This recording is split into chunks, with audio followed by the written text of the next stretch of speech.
Hello guys, আসসালামু আলাইকুম। আজকে আমরা ঈদের দিন একটা নতুন ব্লগ নিয়ে আসছি। তারপরে আমি ঠিকভাবে ভিডিও করতে পারি নাই, কেন আপনারা তো জানেনই আমাদের মায়ের রমজান মাসে একটা সমস্যা হয়েছে। এই জন্য মনটা সবারই খারাপ, বিশেষ করে আমার মার মনটা খারাপ। এই জন্য আমরা সবাই আনন্দ করতে পারছি না। তারপরে ফাঁকি দিয়ে একটু করে নিলাম। এই যে আমার ছেলে নামাজে যাচ্ছে, সে নামাজের জন্য রেডি হইতেছে। রেডি সে নামাজের উদ্দেশ্যে রওনা দিতেছে। এই যে দেখেন ঘরদোর সব এলোমেলো হয়ে রয়েছে, তেমন আমাদের গরু গোছেল না, আর আমাদের মনটাও বেশি ভালো না। এই জন্য তেমন করতে পারছি না, ভিডিওটা ঠিকভাবে করতে পারতেছি না। এই যে আমার ছেলেও তাড়াতাড়ি করে চলে যেতেছে। এই যে দেখেন আমাদের সবাই নামাজ পড়ে আসা পড়ছে, আইসা দেখেন অনুকালতেছে বাসায় সবাই বসে, তারা খেলতেছে। এই জন্য আমি ফাঁকিতে একটু ভিডিও করলাম যে না, দেখো সবাই কি করতেছে।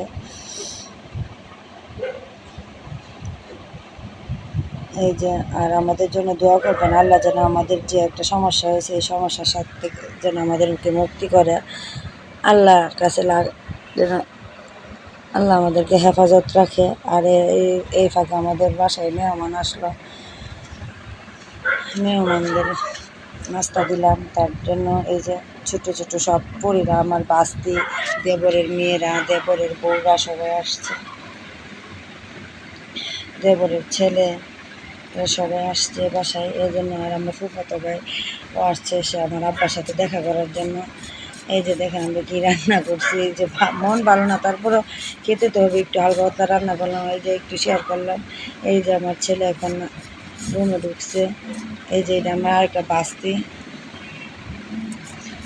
সবাই নীলপুরি নালপুরি হয়ে দেখেন কত করতেছে। এই যে ফাঁকি দিয়া আমি শর্টকাট একটু ভিডিও ধারণ করছি, সব কিছু তো আর আপনাদের মাঝে শেয়ার করতে পারি না। এই যে আমার মেয়ে ফুচকা ভাজছে, এই যে ডিক্সির মধ্যে নিয়ে সবাই খাইতেছে, কেন সাজে যে খাইব ওই পরিস্থিতি নাই। তারপরও ফাঁকে দিয়ে করতেছে। তারপর বিকেল টাইমে ছোটো ছেলে বড় ছেলে চলে গেছে বন্ধুদের সাথে, নিয়ে গেছে আমার খালাতো বোনের মেয়ের সাথে। তারা বোন চলে গেছে, বান্ধবীরা একসাথে। ছোটো ছেলে কান্না করতেছে নিয়ে যাওয়ার জন্য, তার জন্য আজকে আমি আবার নিয়ে গেলাম ছোটো ছেলেকেও সাথে। আমি আবার নিয়ে চলে গেলাম আমাদের শেখ হাসিনা রোড। এটা দেখেন এখানে মানুষ আর মানুষ, সবাই দেখলে মনে হবে যেন